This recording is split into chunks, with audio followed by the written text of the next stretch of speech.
Hey, so in order to make a 3-layer video collage, first open a new project and select your clips. Done. Now the next step is cropping. What I'm going to do is crop them all into equal sizes. I'm choosing the 3:2 aspect ratio for all 3 clips.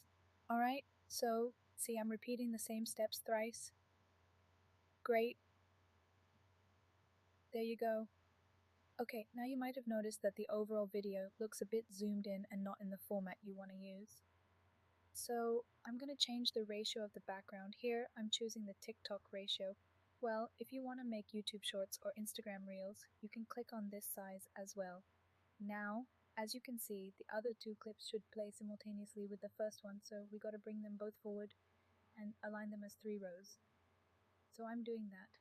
Now, you can position it wherever you want, up, down, or middle. Align the clips to your liking. Now also, if you don't want a border, you can frame it in a different way. You see? It's all up to you. Now there you go. Try playing it. Good? Go ahead and save it. I hope you liked the video. Don't forget to like, share, and subscribe. Comment down for more. Until then, bye.